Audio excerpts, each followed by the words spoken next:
तो देखो, अम्ल तथा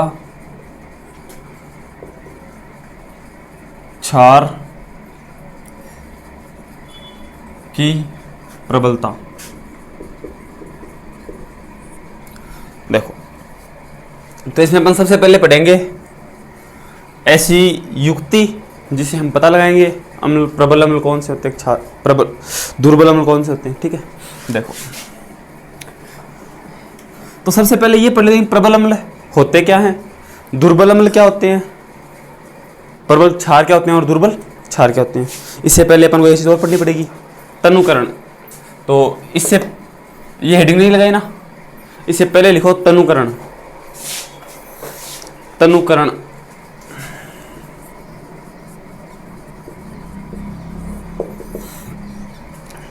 देखो, विलयन दो प्रकार के होते हैं, चाहे वो अम्लीय विलयन हो चाहे वो क्षारीय विलयन हो, दो प्रकार के होते हैं, एक तनु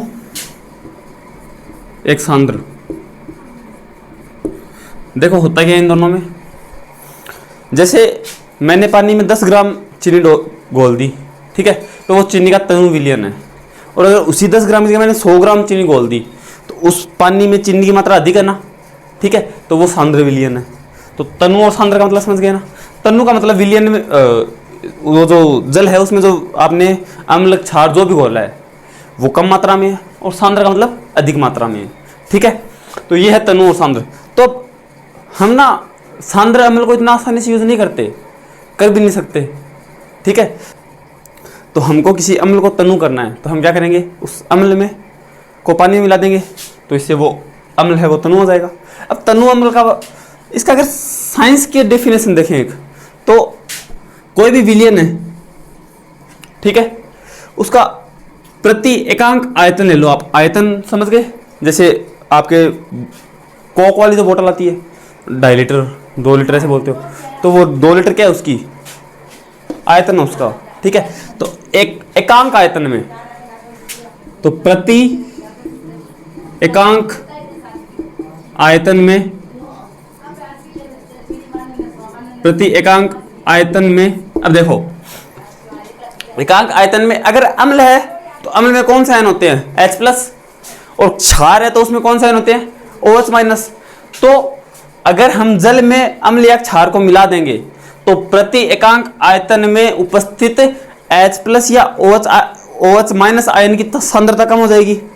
ठीक है, इसी को अपन क्या कहते हैं, तनुकरण। जल में उस अम्ल को मिला दिया ना, इसी को कहते हैं तनुकरण। तो लिखो इसमें तनुकरण की डेफिनेशन लिखो।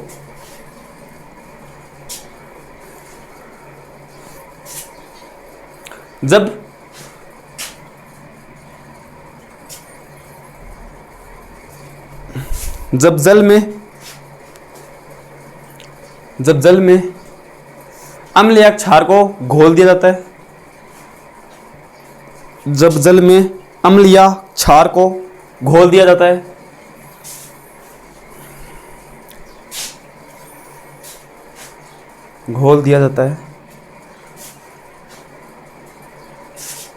तो विलयन के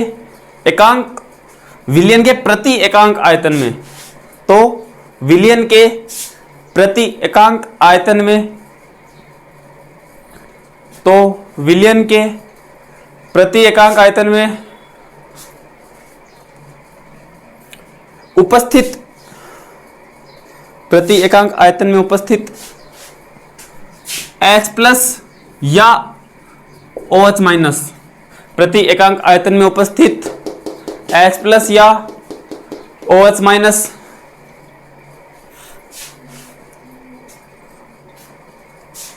प्रति एकांक आयतन में उपस्थित H+ या OH-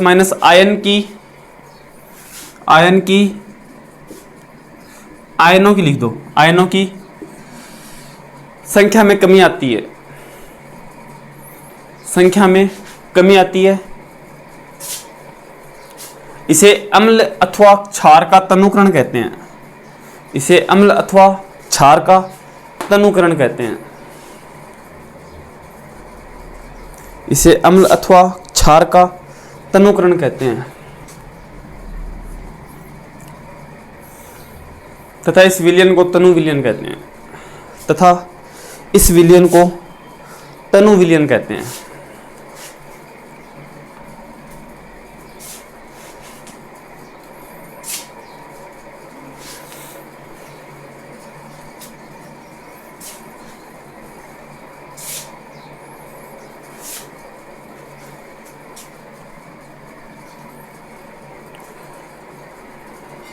ठीक है, अब देखो हेडिंग लगाओ, अम्ल तथा क्षार की प्रबलता।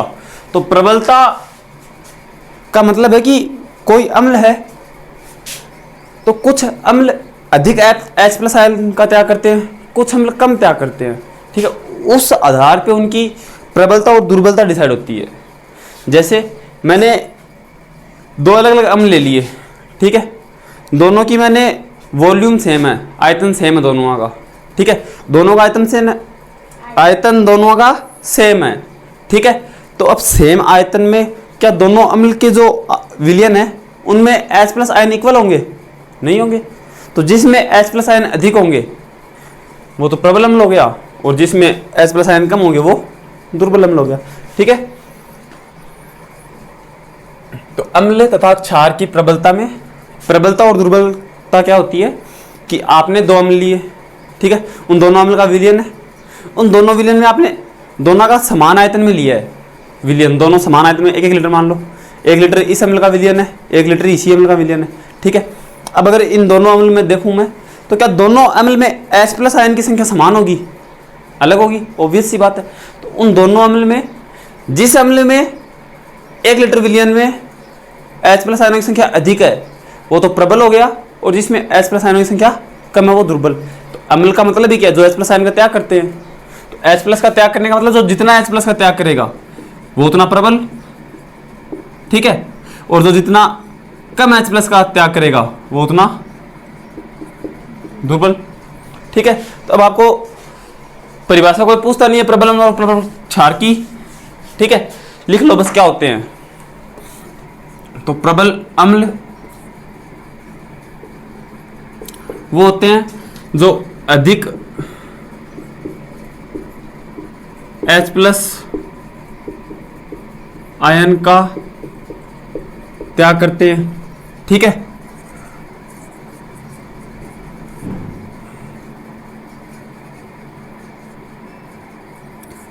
दुर्बल अम्ल कौन से होते हैं? जो कम H प्लस आयन का त्याग करते हैं। ठीक है,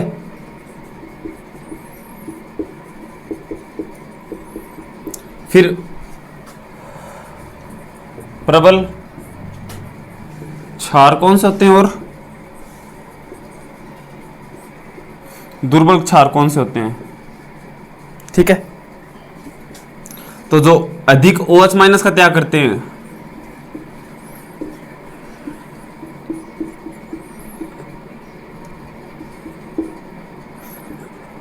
वो प्रबल है, और जो कम OH माइनस का त्याग करते हैं वो दुर्बल है। तो आपसे पूछने वाला कोई नहीं है ये सब चीजें। ठीक है, ये बस पता हो कि प्रबल अम्ल दुर्बल अम्ल इसका मतलब क्या है। ठीक है, अब देखो, तो अब आपको पता कैसे चले? आप थोड़े ना देख सकते हो किसी विलयन में कि यार इसने कितने H प्लस त्याग किए, किसने इन H प्लस आयन का त्याग करने का मतलब ये नहीं है कि जैसे MgOH की होल ट्वाइस है, ठीक है, ये 2H माइनस का त्याग करेगा। ठीक है, लेकिन NaOH ये तो एक ही OH माइनस का त्याग करेगा ना, लेकिन प्रबलता में दोनों में इस चीज से कुछ फर्क नहीं पड़ेगा कि इसने 2H माइनस की, इसने OH माइनस एक की है। एकांक आयतन में देखा जाता है वो कि उस आयतन में से कितने वो है, और ये अपन किसी भी विधि से पता भी नहीं लगा सकते। ठीक है, अब अपन प्रबल और दुर्बल किस चीज से पता लगाएंगे? PH scale. देखो क्या होती है पीएच स्केल, ये लिख लिया। अब हेडिंग लगाओ पीएच स्केल।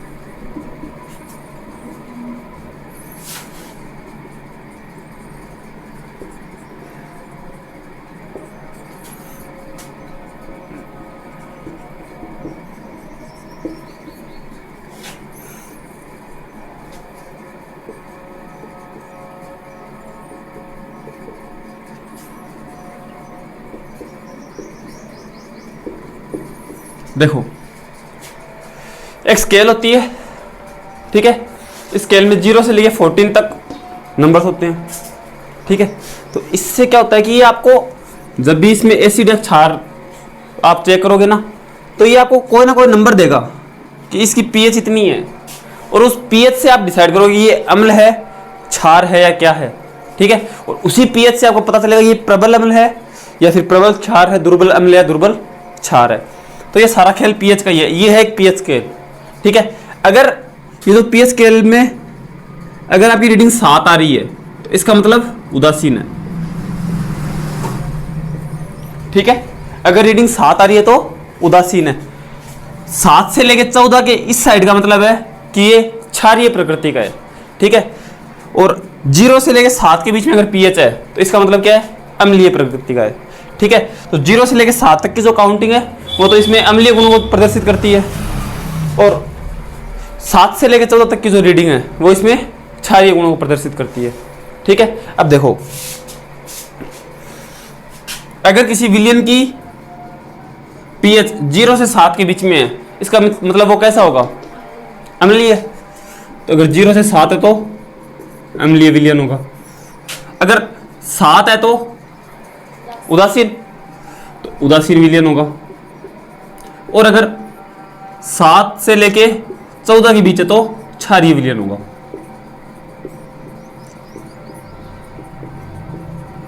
आइए चीज समझ में इतनी, ठीक है। तो पीएच स्केल, इसका चित्र बनाओगे, ये 3 चीजें लिखोगे। H+ में कमी का मतलब है, देखो H+ में वृद्धि का तो मतलब है कि अम्लीय गुण बढ़ रहे हैं, ठीक है। क्षारीय गुण कब बढ़ते हैं, जब OH- में वृद्धि होती है या फिर H+ में कमी होती है, ठीक है। H+ में कमी होने का मतलब भी तो यही है ना कि उसके अम्लीय गुण कम हो रहे हैं। अगर अम्लीय गुण कम हो रहे हैं तो कौन से गुण बढ़ रहे हैं, क्षारीय, ठीक है। तो ये है आपकी पीएच स्केल।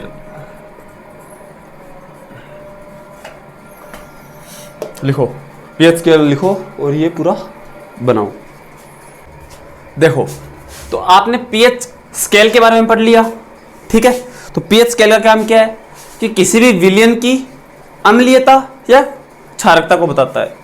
कि अगर 0 से लेकर 7 तक रीडिंग आ रही है पीएच स्केल पे, इसका मतलब वो विलयन कैसा है, अम्लीय है। अगर 7 रीडिंग आ रही है तो उदासीन है, और 7 से लेकर 14 तक अगर रीडिंग आ रही है तो वो क्षारीय है, ठीक है। तो अब आप पढ़ोगे कि कुछ पदार्थ जिनके पीएच मान पूछे जाते हैं एग्जाम में डायरेक्ट, कि भाई ये पदार्थ है, इसका पीएच मान कितना होगा, ठीक है। तो यहाँ से पहले तो 3 क्वेश्चन ये उठते हैं। अम्ल का पीएच मान कितना होता है, 0 से 7। उदासीन का पीएच, लवण मान लो, उदासीन लवण होते हैं, लवण का पीएच कितना होता है, 7। उसके बाद क्षारीय पदार्थों के पीएच मान कितने होते हैं, 7 से लेके 14 तक, ठीक है। इसके अलावा कुछ डायरेक्ट पदार्थ ही पूछ लेते हैं कि भाई इस पदार्थ की पीएच बताओ, ठीक है। तो वो पदार्थ और उनकी पीएच का मान अपन अभी पढ़ते हैं। देखो सबसे पहले अपन HCl को पढ़ते हैं। HCl की होती है 0, प्रबल अम्ल है ये। उसके बाद जठर रस की पीएच, इसकी पीएच होती है 1.2। उसके बाद नींबू रस की पूछता है, नींबू रस, इसकी पीएच होती है 2.2। उसके बाद होगा आसुत जल है, आसुत जल, जिसे शुद्ध जल भी कहते हैं अपन। आसुत जल, शुद्ध जल की पीएच होती है 7, ये उदासीन होता है, ठीक है। तो अगर आसुत जल की प्रकृति पूछी जाए तो कैसी होती है, उदासीन। उसके बाद बहुत बार पूछा जाता है क्वेश्चन, रक्त की पीएच कितनी होती है।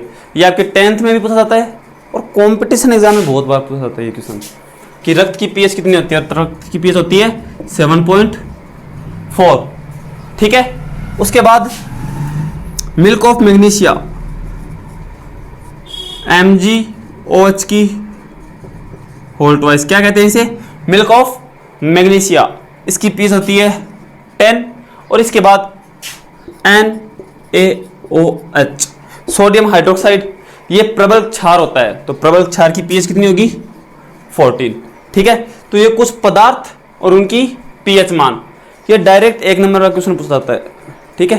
कि या तो आपको पीएच मान दे देगा, ऑप्शनल में क्वेश्चन आ जाएगा कि निम्न पीएच मान किस पदार्थ की है, आपको 1.2 दे रखा है और ऑप्शन में इनमें से 4 पदार्थ दे रखे हैं, तो 1.2 किसकी होती है, जठर रस की। या फिर आपको डायरेक्ट पदार्थ दे दे कि नींबू रस की पीएच मान बताओ तो कितनी होगी 2.2। तो इस तरीके से क्वेश्चन आता है, ठीक है। तो इस टेबल को लिखो।